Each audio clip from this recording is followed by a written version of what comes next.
નમસ્કાર મિત્રો, આજે આપણે જોઈશું કે સીસીએ દ્વારા પાર્ક ક્રિએશન કઈ રીતે થાય છે. એમાં આપણે આ સ્ક્રીનનો ઉપયોગ કરીશું, park creation by posting history. આ એ સ્ક્રીન છે કે જેનું પહેલા સીસીએ ની અંદર ટેબમાં નામ હતું પાર્ક ક્રિએશન રિપોર્ટ. સૌથી પહેલા આપણે પોસ્ટિંગ હિસ્ટ્રી જોઈ લઈએ, એમાં એમ્પ્લોય રિપોર્ટિંગ અને રિવ્યુની. તો અહીંયા એમ્પ્લોયની પોસ્ટિંગ હિસ્ટ્રી 1/4/24 થી 30/24 વચ્ચે છે. રિપોર્ટિંગની 1/4/24 થી 30/24 છે. જ્યારે રિવ્યુમાં 3 પર્સન બદલાય છે એક જ પોઝિશન પર, જેમાં ફર્સ્ટ રિવ્યુ 1/4/24 થી 30/24, સેકન્ડ રિવ્યુ ઓફિસર 1/7/24 થી 28/24 અને થર્ડ રિવ્યુ ઓફિસર 29/24 થી 30/24. હવે સૌથી પહેલા પાર ક્રિએટ કરતા પહેલા આપણે પાર યુઝર ફ્લો માસ્ટર ફ્લો કઈ રીતે બનાવાય છે એ જોઈ લઈએ.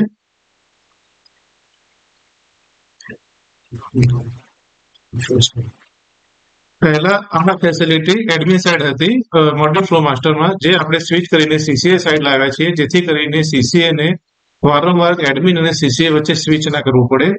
તો આપણે અહીંયા જે યુઝરના પાર ક્રિએટ કરવાને HRPN એન્ટર કરીશું.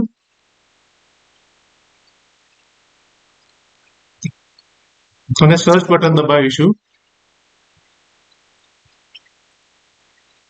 તો અહીંયા દેખાય છે એમ આ યુઝરના પાર્ટ ઓલરેડી બની ચૂકેલા છે. હવે જૂના પાર્ટ ફ્લોમાં આપણે ફ્રોમ ડેટ અને ટુ ડેટ એ હતું નહીં, જે આપણે આ નવા ફ્લોમાં ઇન્ટ્રોડ્યુસ કર્યું છે. હવે આપણે જોઈએ કે એનો ઉપયોગ શું છે. અહીંયા ફર્સ્ટ કોલમમાં જેના ફ્લો બનાવવાનો છે એનું HRPN અથવા પોઝિશન નાખવાની રહેશે. લેવલ 1 માં રિપોર્ટિંગની પોઝિશન નાખવાની, રિપોર્ટિંગ ઓફિસરની જે હોય, અને લેવલ 2 માં રિવ્યુ ઓફિસરની પોઝિશન નાખવાની રહેશે. ફ્રોમ ડેટમાં બાય ડિફોલ્ટ આપણે 1/4/24 સેટ કરેલી છે, જે જૂના ફ્લોમાં પણ ઓટોમેટિક આવશે. હવે ટુ ડેટમાં શું નાખવાનું છે? તો ટુ ડેટમાં રિપોર્ટિંગ અને રિવ્યુઇંગ પોઝિશન ઓફિસરની જ્યારે પોઝિશન ચેન્જ થાય છે, બંનેમાંથી કોઈ પણ ઓફિસરની જ્યારે પોઝિશન ચેન્જ થાય છે ત્યારે ટુ ડેટમાં એ તારીખ નાખવાની રહેશે અને સેવ દબાવવાનું રહેશે. અને નવા રિપોર્ટિંગ અથવા તો નવા રિવ્યુઇંગ ઓફિસર સાથે નવો ફ્લો ક્રિએટ કરવાનો રહેશે. જો આ બંને રિપોર્ટિંગ અથવા રિવ્યુઇંગ પોઝિશન ના ઉપર પર્સન ચેન્જ થતા રહેશે, ઓફિસર ચેન્જ થશે સેમ પોઝિશન પર, તો આ ફ્લો એન્ડ મારવાનો નથી. જ્યારે ઓનલી રિપોર્ટિંગ અથવા રિવ્યુઇંગ ઓફિસરની પોઝિશન ચેન્જ થાય છે, જેમ કે યુઝરનો પોર્ટફોલિયો અથવા કામગીરી ચેન્જ થઈ જાય છે, તો એ કિસ્સામાં એના રિપોર્ટિંગ અને રિવ્યુ ઓફિસરની પોઝિશન જ ચેન્જ થઈ જશે. તો તેવા કિસ્સામાં અહીંયા એન્ડ ડેટ મારીને સેવ કરીને તમારે નવા ફ્લો ક્રિએટ કરવો પડશે.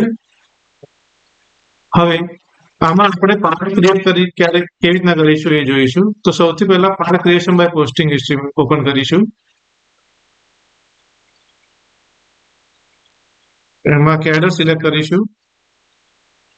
હવે અહીંયા આપણે જોયું એમ એમ્પ્લોયનો સમયગાળો 1/4/24 થી 30/24 છે, તો એ અહીંયા એન્ટર કરીશું.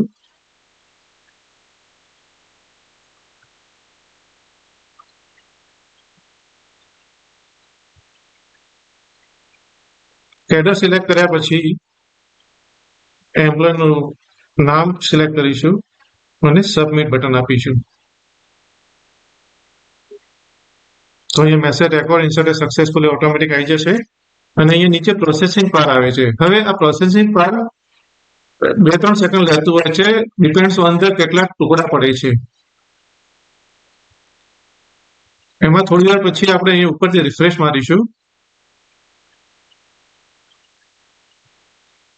તો પોસ્ટિંગ હિસ્ટ્રી પ્રમાણે આ યુઝરના 3 ટુકડા પડેલ છે, જેમાં એક પાર બનેલ છે અને બીજા 2 નો રિવ્યુ સર્ટિફિકેટ બનેલ છે. પહેલા કર્મયોગી પોર્ટલમાં નો રિવ્યુ સર્ટિફિકેટ નતા, જે આપણે ઇન્ટ્રોડ્યુસ કર્યા છે. હવે નો રિવ્યુ સર્ટિફિકેટના કિસ્સામાં જ્યારે રિવ્યુઇંગનો સમયગાળો 90 દિવસથી ઓછો હોય તો એમાં નો રિવ્યુ સર્ટિફિકેટ બને છે. હવે જેમ કે અહીંયા આ કિસ્સામાં ફર્સ્ટ રિવ્યુનો સમયગાળો 1/4/24 થી 30/24 સુધીનો છે, જેથી કરીને તે 90 દિવસથી ઓછો છે, તો એનો નો રિવ્યુ સર્ટિફિકેટ બનેલ છે. બીજા રિવ્યુનો સમયગાળો 1/7/24 થી 28/24 સુધીનો છે, તો એનું પણ નો રિવ્યુ સર્ટિફિકેટ બનેલ છે. જ્યારે ત્રીજો રિવ્યુ જે છે 29/9/24 થી 30/9/24 નો એનો નો રિવ્યુ સર્ટિફિકેટ નહીં બને, પણ એનું ઇન્ક્લુઝન જે આ ટુકડો આખો પારનો બને છે 1/4/24 થી 30/9/24 એમાં રિવ્યુઅર તરીકે જે લાસ્ટ રિવ્યુ ઓફિસર હશે એ સેટ થશે. જેમ કે આ ટુકડો બન્યો છે 1/4/24 થી 30/9/24 એમાં રિવ્યુઅર તરીકે પિંકીબેન બાબુરાજ પટેલ છે. એનું HRPN 20052616 છે. હા, તો આ રીતે એનઆરસી અને પાર અથવા તો નો પાર એના ઓટોમેટિક પોસ્ટિંગ હિસ્ટ્રી પ્રમાણે ટુકડા પડી જશે આ મેનુ માટે. જેનું પહેલા નામ હતું પાર ક્રિએટ રિપોર્ટ. હવે આપણે અહીંયાથી CCA દ્વારા પાર સેન્ડ કરીને જોઈશું.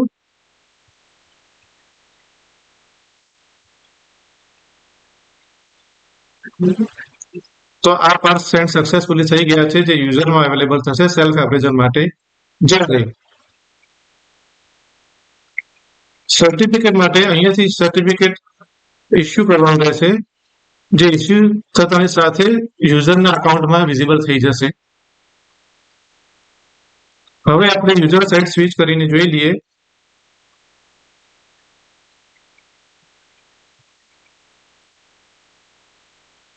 તો અહીંયા આપણે એપ્લિકન્ટ મતલબ જેના પાર ક્રિએટ કર્યા છે એનું HRPN નાખીશું.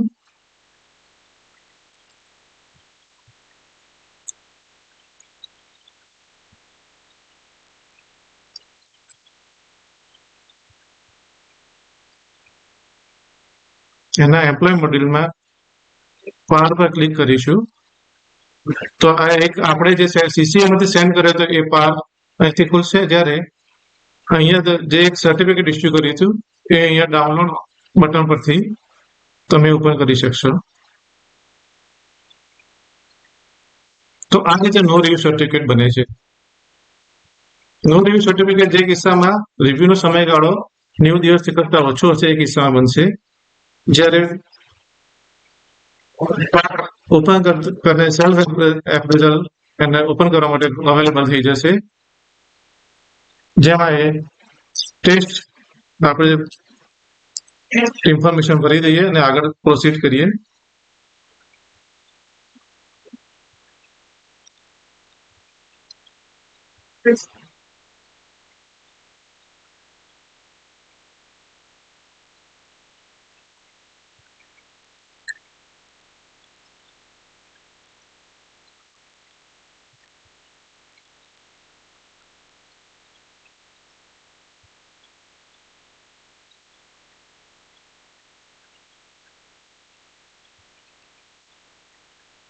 અહીંથી સબમિટ બટન સાથે યુઝરનું સેલ્ફ એપ્રેઝલ ભરાઈ ચૂક્યું છે અને એ આગળ રિપોર્ટિંગમાં જતું રહ્યું છે.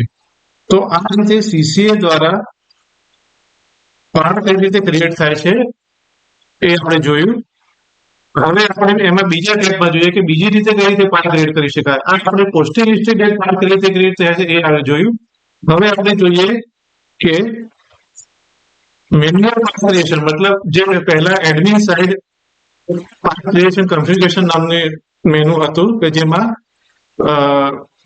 ડેટ ફ્રોમ ડેટ અને ટુ ડેટ પારનો સમયગાળો કસ્ટમાઇઝ થઈ શકતો હતો અને પાર ક્રિએટ થતા હતા. તો આપણે એમાંથી જોઈએ. હવે તો ફરીથી આપણે CCA ના લોગિનમાં જઈશું અને જોઈએ કે પાર કેવી રીતે ક્રિએટ થાય છે.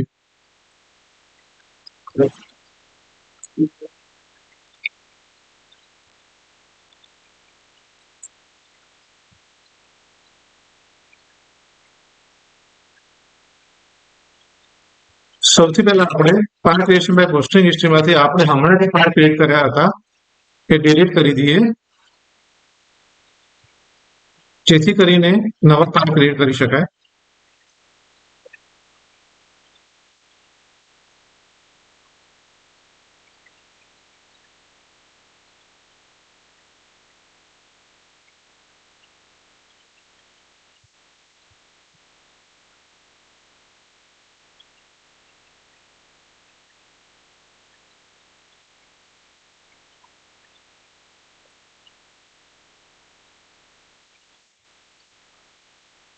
તો પાર્ટ ક્રિએશન કન્ફિગ્યુરેશનમાંથી આપણે અહીંયા પાર્ટ ડિલીટ કરી ચૂક્યા છીએ. હવે આપણે પાર્ટ મેન્યુઅલી ક્રિએટ કરી છે, મતલબ કે પાર્ટના ડ્યુરેશનની ડેટ્સ કસ્ટમાઇઝ કઈ રીતે થઈ શકે અને પાર્ટ ક્રિએટ કેવી રીતે કરી શકે એ આપણે મેન્યુઅલ પાર્ટ ક્રિએશન. આ મેનુ પહેલા એડમિન સાઇટ હતું, એમાં નામ હતું પાર્ટ ક્રિએટ કન્ફિગ્યુરેશન, જે હવે આપણે સીસીએ સાઇટ લઈ દીધું છે, જેથી કરીને સીસીએ ને વારંવાર એડમિન સાઇટ સ્વિચ ના કરવું પડે.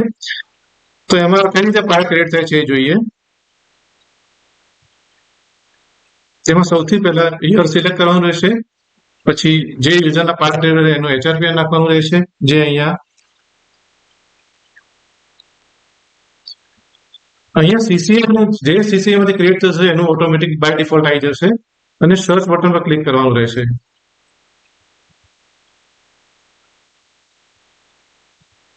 સોરી, અહીંયા એપ્લિકન્ટનો એચઆરપીએન છે.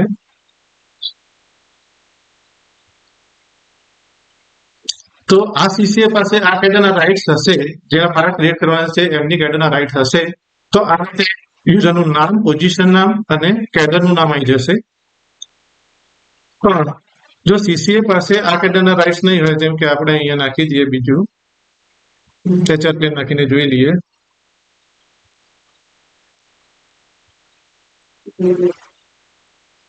તો આ રીતે એરર શો કરશે, you don't have right for this HRPN, મતલબ કે સીસીએ પાસે આ કેડરના રાઇટ્સ નથી.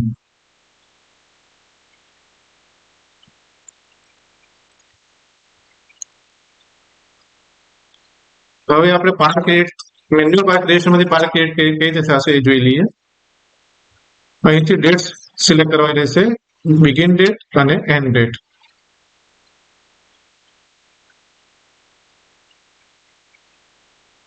તો એન્ડ ડેટ અહીંયા 30/9/24 છે.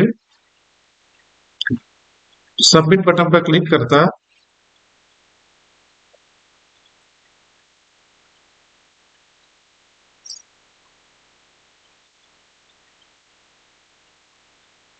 પ્રોસેસ થઈને આ રીતે પાર્ટ ક્રિએટ થઈ જશે, જેમાં આપણે અગાઉ પાર્ટ ક્રિએશન બાય પોસ્ટિંગ હિસ્ટ્રીમાં જોયું એમ રિવ્યુ નું નામ જે લાસ્ટ રિવ્યુ હશે એ આવશે. પણ અગાઉ થતું એમ અહીંથી યુઝરને પાર્ટ સેન્ડ નહીં થઈ શકે. એના માટે આપણે પાર્ટ ક્રિએશન બાય પોસ્ટિંગ હિસ્ટ્રીમાં સીસીએ ને સ્વિચ થવું પડશે, જેમાં અહીંયા પાર્ટ ક્રિએટ થયેલો દેખાશે. એ એડિટ પણ કરી શકે છે, અહીંથી એડિશનલ સીસીએ નાખવા હોય, રિપોર્ટિંગ રિવ્યુ ચેન્જ કરવા હોય તો એ વસ્તુ અહીંથી થઈ શકશે. ત્યારબાદ ડેટા વેરીફાઈ કરીને સબમિટ બટન પર ક્લિક કરવાનું, તો જે ચેન્જીસ હશે ઇફેક્ટ થઈ જશે. તો આ રીતે પાર્ટ મોકલવા માટે હંમેશા સીસીએ ને એ યાદ રાખવું પડશે કે તે હંમેશા પાર્ટ ક્રિએશન બાય પોસ્ટિંગ હિસ્ટ્રીમાંથી જ સેન્ડ થશે. મેન્યુઅલ પાર્ટ ક્રિએશનમાં કસ્ટમાઇઝ ડેટ સાથેના પાર્ટ ક્રિએટ થશે, પણ એમ્પ્લોયને પાર્ટ ક્રિએશન બાય પોસ્ટિંગ હિસ્ટ્રીના મેનુમાંથી જ થશે. તો સીસીએ ને આ વાતનું ધ્યાન રાખવું પડશે. હવે મેન્યુઅલ પાર્ટ ક્રિએશનમાં નો રિવ્યુ સર્ટિફિકેટ કઈ રીતે જનરેટ થશે એ જોઈ લઈએ.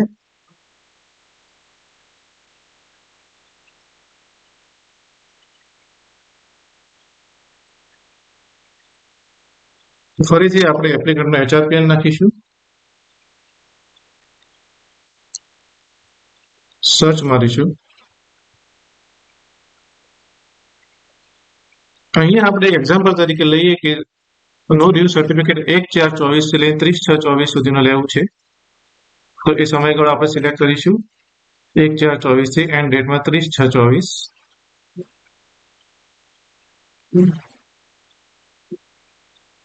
અને સબમિટ બટન આપીશું.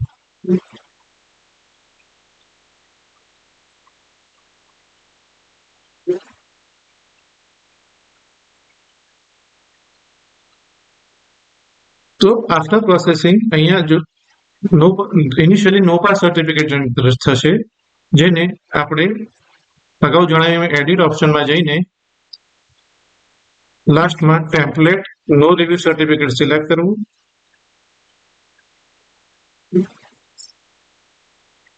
ડેટા વેરીફાઈ પર ક્લિક કરીને સબમિટ બટન પર ક્લિક કરવાથી નો રિવ્યુ સર્ટિફિકેટ જનરેટ થઈ જશે, જેને ઇસ્યુ કરવા માટે CCA ને પાર્ટ ક્રિએશન બાય પોસ્ટિંગ હિસ્ટ્રીમાં જઈને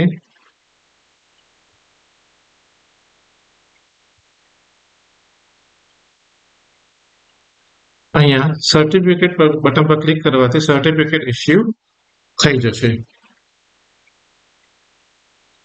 તો મેન્યુઅલ પાર્ટ ક્રિએશન માં સર્ટિફિકેટ અને પાર્ટ ક્રિએટ થશે, પણ સેન્ડ કરવા માટે CCA ને પાર્ટ ક્રિએશન બાય પોસ્ટિંગ હિસ્ટ્રીમાંથી જ થઈ શકશે.